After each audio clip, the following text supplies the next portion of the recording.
नमस्कार दोस्तों, स्वागत है आपका अपने YouTube चैनल दीपक हिस्ट्री हब पर।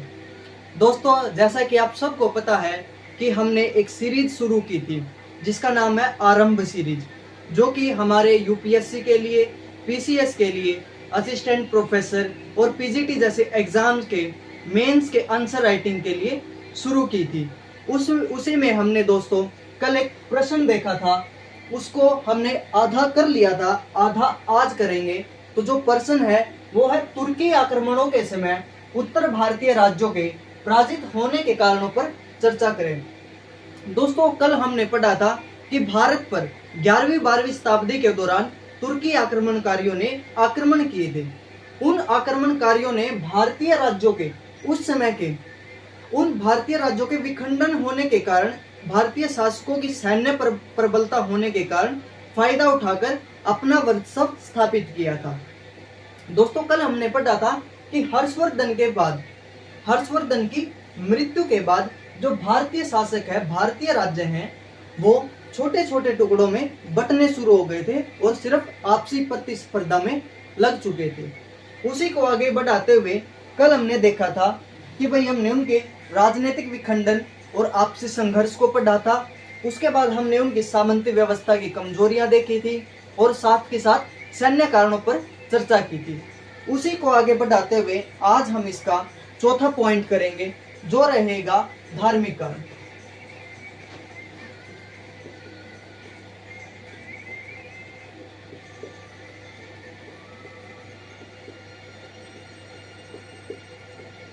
दोस्तों, इस दौरान क्या होता है, भारतीय शासक है जो वो, जैसे हमारे भारत में इन हिंदू धर्म और बौद्ध धर्म और जैन धर्म, ये तीन धर्म तुर्की आक्रमणकारियों के आगमन से पूर्व भारत में फैले हुए थे। और भारत में आर्थिक धार्मिक कारण है, जो भारत के जो धर्म है वो अनेक संप्रदायों में बंट चुके थे। जैसे बौद्ध धर्म का विभाजन हो चुका था, जैन धर्म का भी विभाजन हो चुका था। उन्हीं धार्मिक कारणों के या फिर उन्हीं धार्मिक संप्रदाय के विभक्त होने के कारण तुर्की आक्रमणकारियों ने जिहाद के नाम पर, उन्होंने जिहाद का नारा देकर अपनी विजय को सुनिश्चित किया था और भारतीय शासकों को पराजित कर अपना राज स्थापित कर लिया था। तो इसमें लिखेंगे हम कि धार्मिक दृष्टि से देखा जाए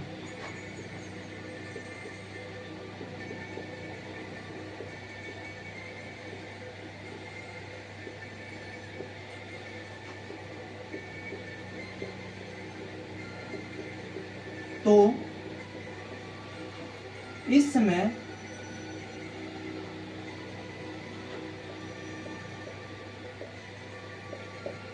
भारत में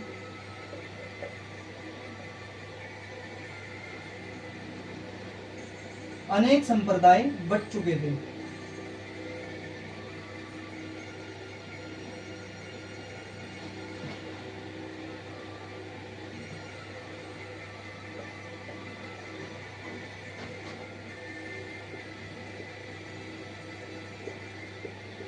अनेक संप्रदायों में विभक्त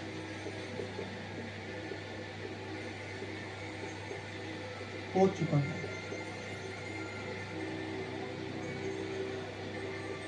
यानी कि अनेक छोटे छोटे संप्रदाय बन गए धर्मों में। भाई कोई किसी धर्म को मानता है, कोई किसी धर्म को मानता है। ऐसे ही हमारे शासक थे। अब शासकों ने क्या किया, उन संप्रदाय को संरक्षण देना प्रारंभ कर दिया। ये लोग नियतिवादी, साथ के साथ आप लिखते रहिएगा,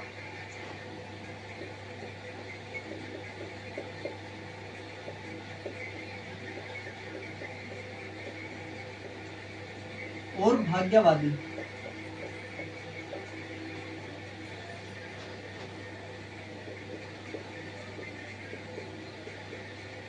बातों में विश्वास करते थे। यहाँ पर ये जो नियतिवादी है और जो भाग्यवादी शब्द है, ये भारतीय शासकों के लिए प्रयुक्त हुआ है।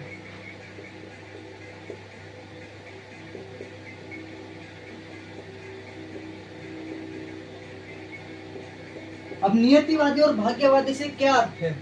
दोस्तों, जो भारतीय शासक थे वो सिर्फ इन आक्रमणों को ये सोचते थे कि ये तो भाई भगवान की वजह से हुआ है, हमारे देवता ने ये सब कुछ सोच समझ कर किया, इसलिए वो अपनी नियतिवादी और भाग्यवादी कि यही हमारे भाग्य में लिखा है उस पर विश्वास करते थे।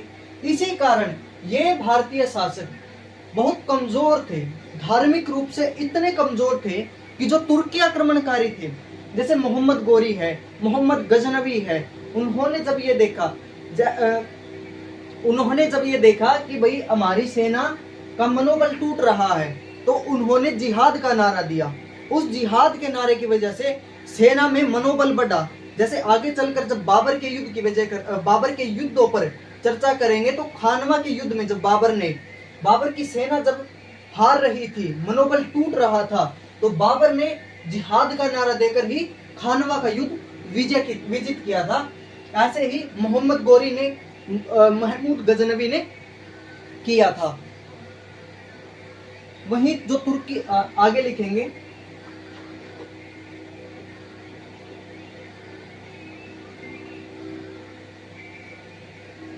और इन आक्रमणों को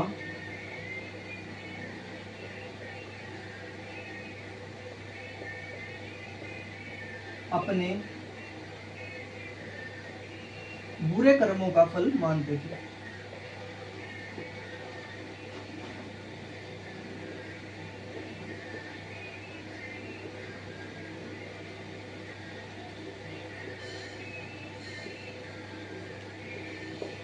लेकिन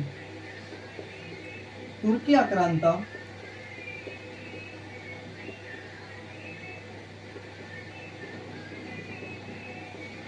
जिहाद का नारा लगाकर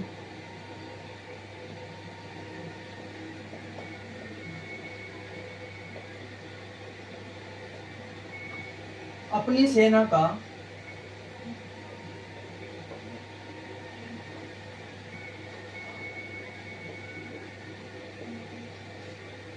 मनोबल बढ़ाते थे।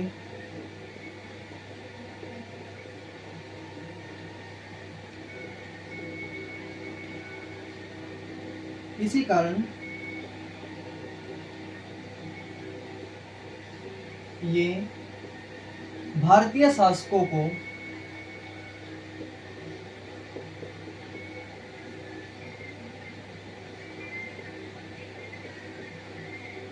पराजित करने में सफल हुए।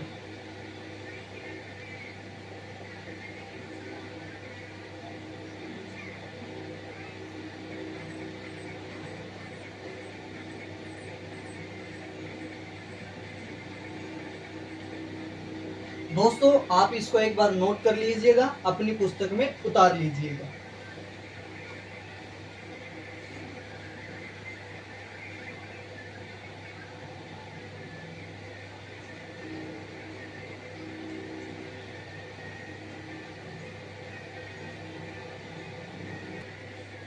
तो दोस्तों, हमने देखा धार्मिक कारण।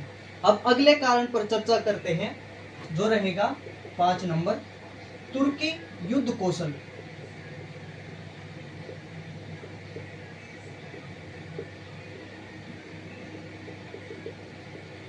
देखो क्या होता था, जो तुर्क लोग थे, जो तुर्क आक्रांता थे, उनके पास अच्छे उपयुक्त हथियार जो हल्के होते थे और चलाने में आसानी होती थी। साथ ही साथ वो क्या करते थे, अपनी सेना को समय समय पर प्रशिक्षित करते रहते थे। हमने आर्थिक कारणों पर चर्चा करते हुए यही पाया था कि उत्तर भारतीय राज्यों के जो शासक थे, उनके पराजित होने में हर एक बिंदु ने, हर एक कारण ने अपनी महत्वपूर्ण भूमिका निभाई है। इनके पास हालांकि युद्ध लड़ने के लिए सेना उपयुक्त थी, लेकिन पैसों की कमी होने के कारण इन्होंने धन के अभाव में पश्चिमोत्तर भारत की तरफ रुख किया था अपना। तो इसी दौरान क्या होता है, तुर्की युद्ध कौशल में हम जानेंगे कि भाई जो उनकी सेना थी वो एक सुसंगठित सेना थी, लेकिन भारतीय शासकों के पास कोई सुसंगठित सेना नहीं थी, क्योंकि सामंती व्यवस्था का दौर प्रारंभ हो चुका था और जो सामंत लोग थे वो समय पर राजा को सहयोग नहीं कर पाते थे। आइए इसको देखते हैं कैसे लिखना है। तुर्की सेनाएं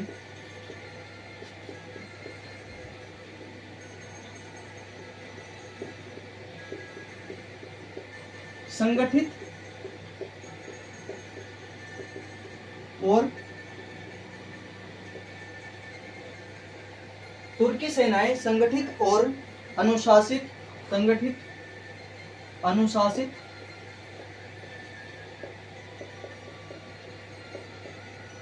और प्रशिक्षित थी।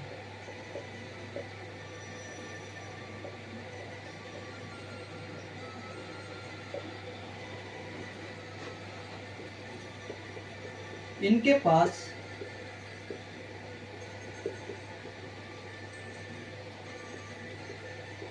उच्च गुणवत्ता वाले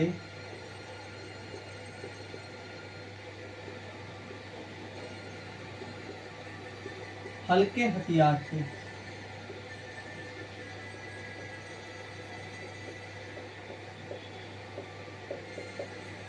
उच्च गुणवत्ता वाले हल्के हथियार जिनको चलाने में आसानी होती थी, लेकिन भारतीय शासकों के पास वही भारी तलवारें होती थी, घुड़सवार सेना होती, हाथी सेना होती थी। हालांकि घुड़सवार सेना ठीक थी, घोड़े तेजी से दौड़ते हैं, लेकिन हाथी सेना का इतना खास महत्व उस समय तक नहीं रह गया था।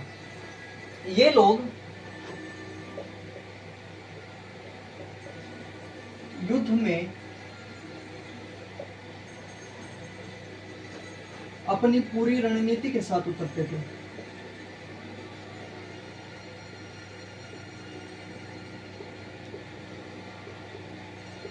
और पूरी रणनीति और उच्च नेतृत्वकर्ता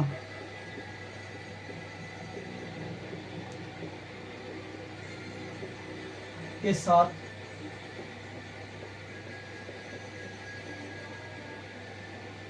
युद्ध मैदान में उतरते थे।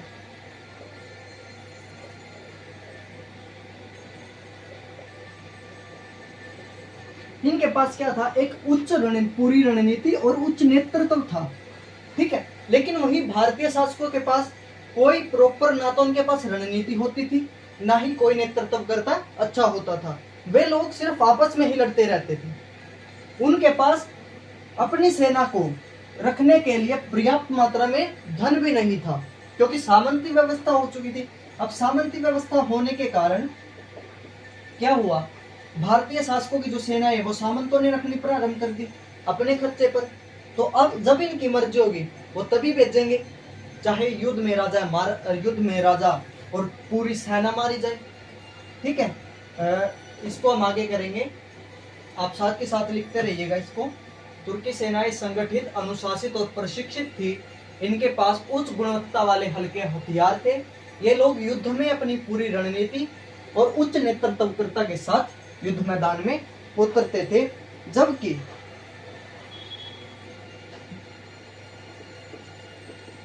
भारतीय शासकों के पास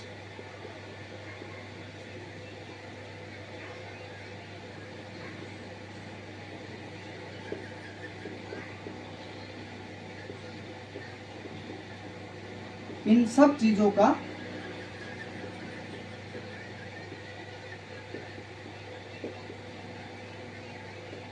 अभाव था। इसी कारण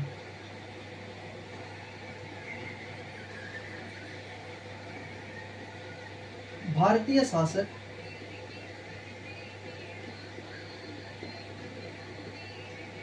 मुकाबला करने के परिणाम पश्चात भी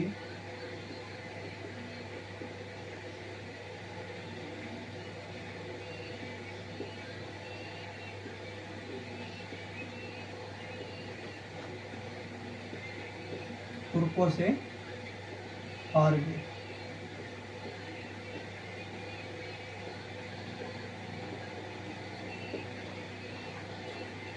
आप इसको नोट करिएगा, अपनी कॉपी में उतार लीजिएगा। एक बेहतरीन क्लास चल रही है जो आपको यकीनन मेंस को लिखने में बहुत हेल्पफुल रहेगी।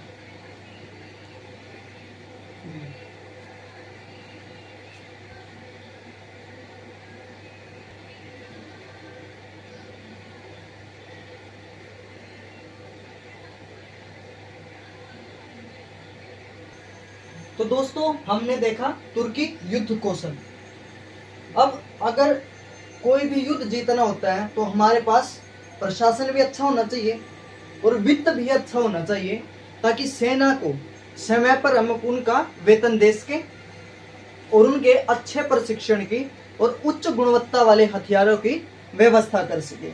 तो अगला हम जो पॉइंट रखेंगे वो रखेंगे प्रशासनिक और आर्थिक कमजोरियां।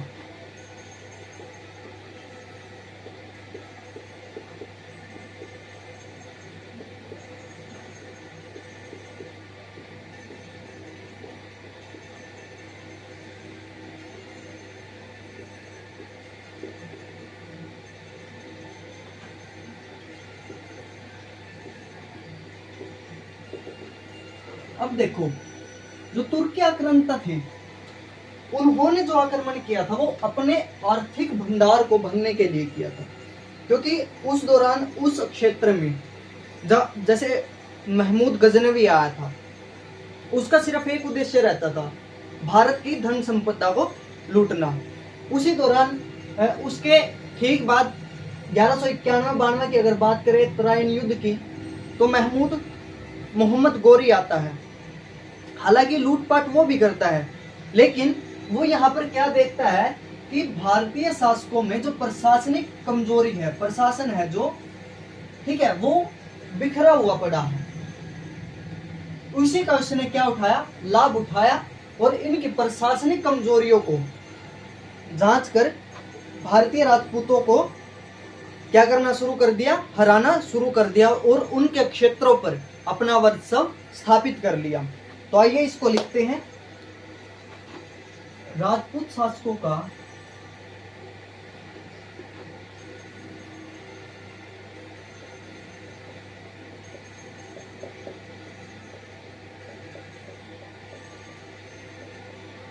प्रशासनिक और आर्थिक ढांचा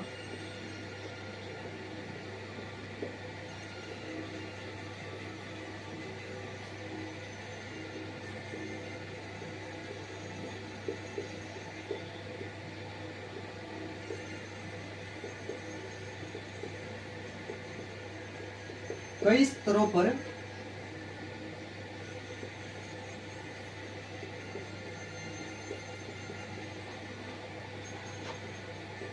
बटा हुआ था।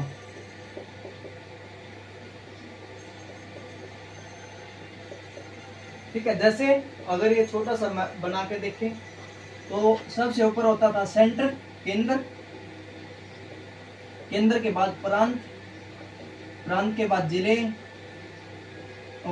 राज्य, केंद्र, राज्य, प्रांत या जिले और फिर ग्रामीण।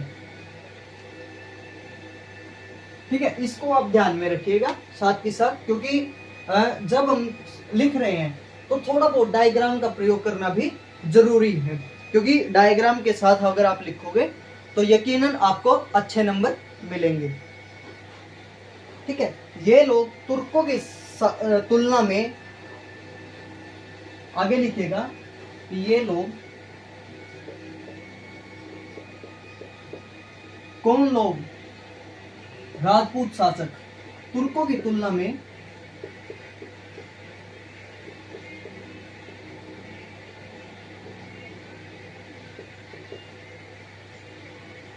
कम सैनिक, ये लोग तुर्कों की सेना में कम संसाधन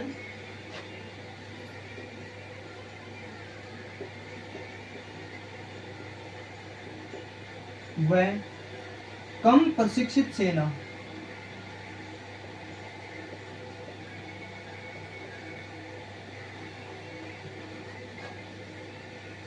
जुटा पाते थे।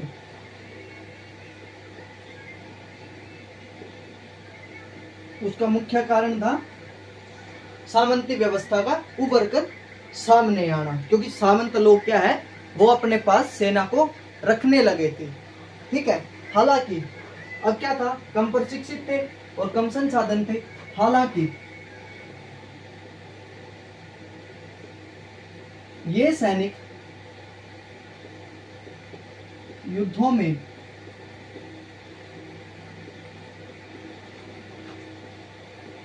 अपने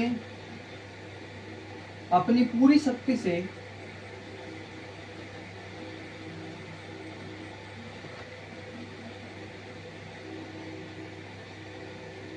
शत्रु सेना का मुकाबला करते थे।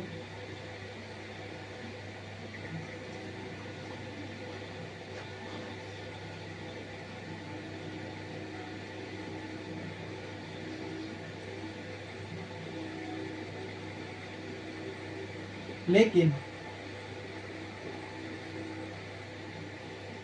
उचित व समय पर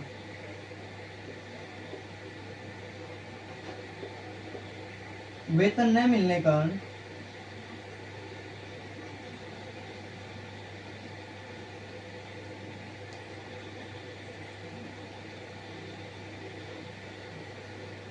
नहीं, वेतन की बात नहीं करेंगे, उचित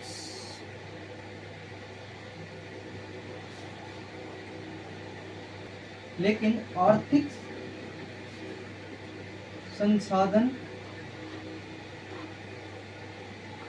आर्थिक साधन सीमित होने कारण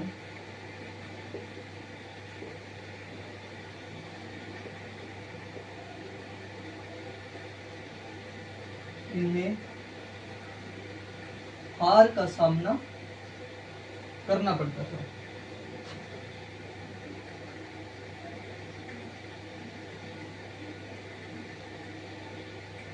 हार का स्वाद चखना पड़ता था।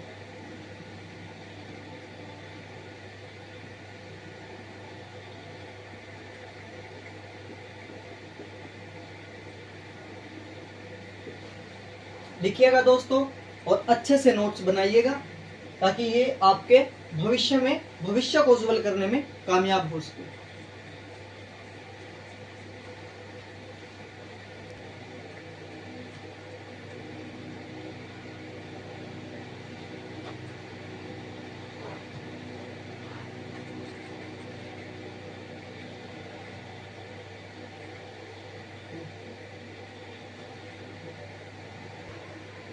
तो दोस्तों हमने इनके आर्थिक, प्रशासनिक, धार्मिक, राजनीतिक कारणों पर चर्चा कर ली। अब सबसे इंपॉर्टेंट जो कारण रहता है वो रहता है कूटनीतिक असफलता।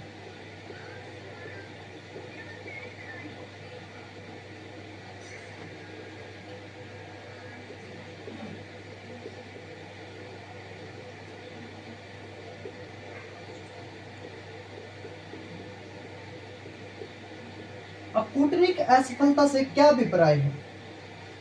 देखो, जब तुर्की आक्रांता थे वो जब आक्रमण करते थे, ठीक है, तो वो एक सटीक रणनीति के साथ आक्रमण करते थे, लेकिन उनको रोकने के लिए, तुर्की आक्रांताओं को रोकने के लिए भारतीय शासकों के पास कोई ठोस रणनीति नहीं होती थी। और रणनीति न होने के कारण, अब जैसे हम लोग एग्जाम की तैयारी करते हैं, अगर हमारे पास कोई एक सटीक रणनीति नहीं होगी तो हमें भी हार का स्वाद चखना पड़ सकता है। उसी तरीके से भारतीय शासकों को अपनी हार का स्वाद चखना पड़ा। तुर्की आक्रांता, इसको लिखेंगे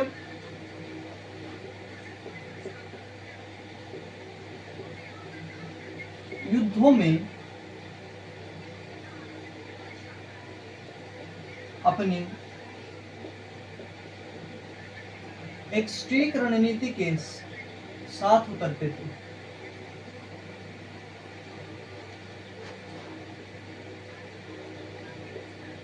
रणनीति के साथ युद्ध मैदान में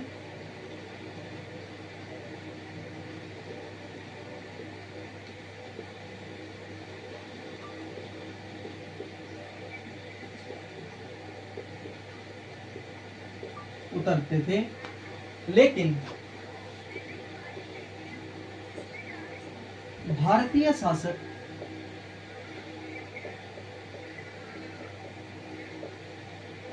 आपस में संघर्ष होने के कारण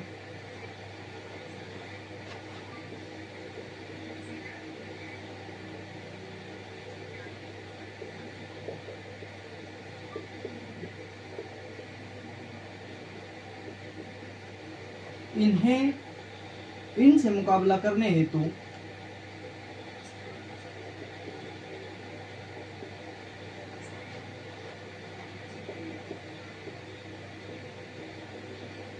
कोई ठोस रणनीति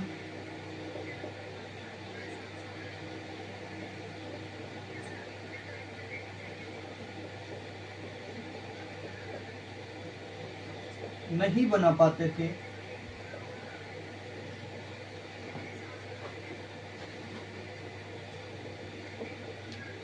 जिस कारण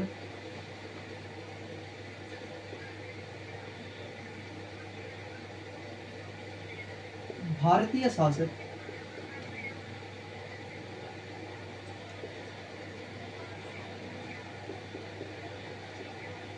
लगातार पराजित होते गए।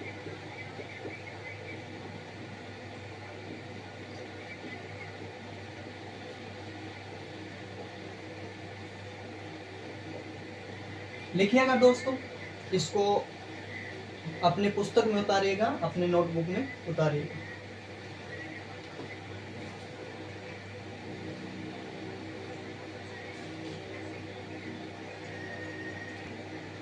तो दोस्तों, हमने इन पॉइंटों को देखा है, कूटनीतिक असफलता। ठीक है, आप इसको एक बार अच्छे से लिखिएगा।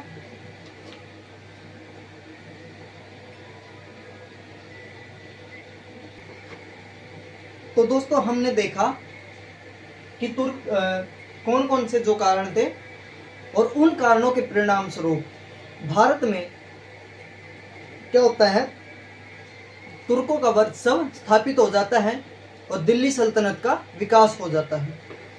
प्रश्न को हमने पूरा लिख लिया है, लेकिन इसका जो सबसे मेन पार्ट रहता है वो रहता है निष्कर्ष।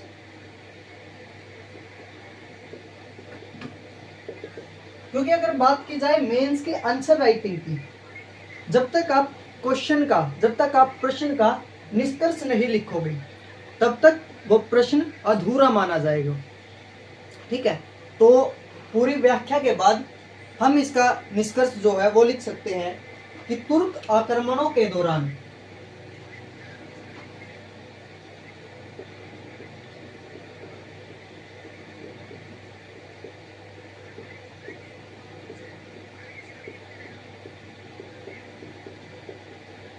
भारतीय शासकों के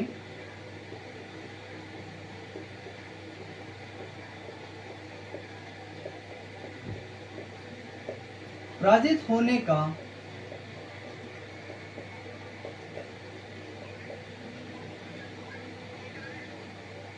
होने का कारण सिर्फ सैन्य कमजोरी नहीं,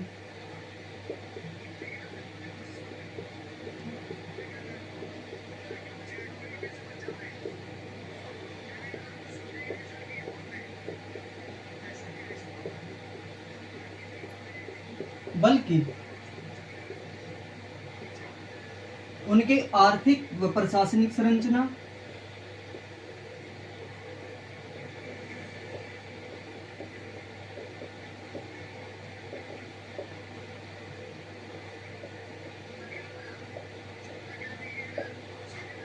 तुर्की आक्रमणों के दौरान भारतीय शासकों के पराजित होने का कारण केवल सैन्य नहीं बल्कि उनके आर्थिक व प्रशासनिक संरचना, राजनीतिक विखंडन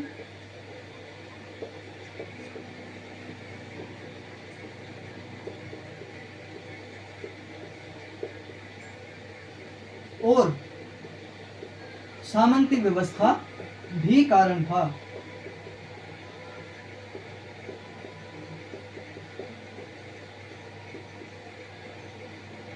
ठीक है, जिसके परिणाम स्वरूप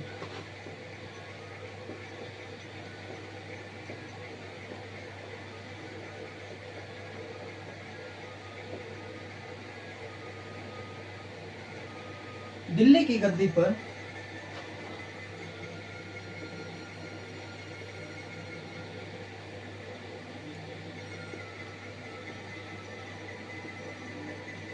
तुर्कों का वर्चस्व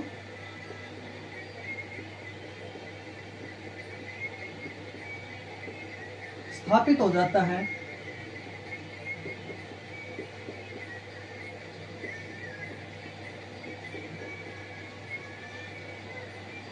तुर्कों का वर्चस्व स्थापित हो जाता है। यदि भारतीय शासकों के पास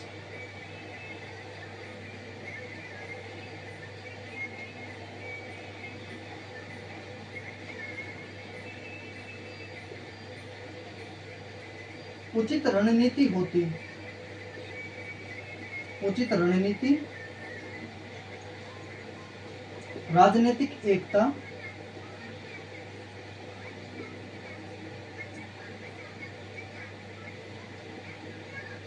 और कुशल सैन्य प्रबंधन होता,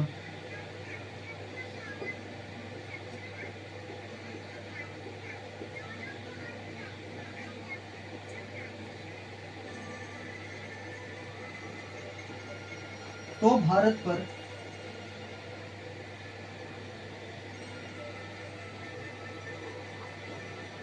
मुस्लिम शासन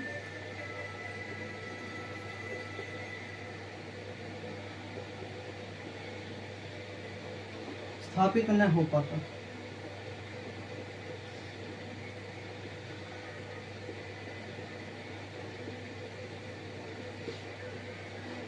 तो निष्कर्ष में हमने लिखा कि तुर्की जो आक्रमण थे, आक्रांता थे, उनके विजय होने के और भारतीय शासकों के पराजित होने का एकमात्र कारण सिर्फ सैन्य कमजोरी नहीं था, बल्कि उनकी राजनीतिक एकता विखंडित हो चुकी थी, उनके पास आर्थिक व प्रशासनिक संरचना उनकी बिगड़ चुकी थी और सामंती व्यवस्था अपने चरम सीमा पर पहुंच चुकी थी, जिसके परिणाम स्वरूप दिल्ली की गद्दी पर क्या होता है, तुर्कों का वर्चस्व स्थापित हो जाता है। एक मिनट,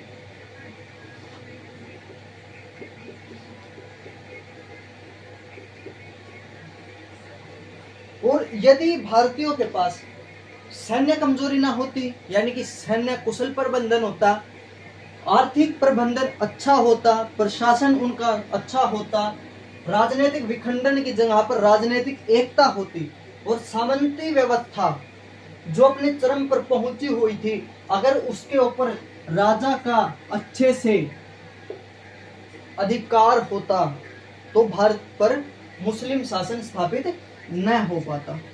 तो दोस्तों, हमारा ये प्रश्न यहाँ पर समाप्त होता है।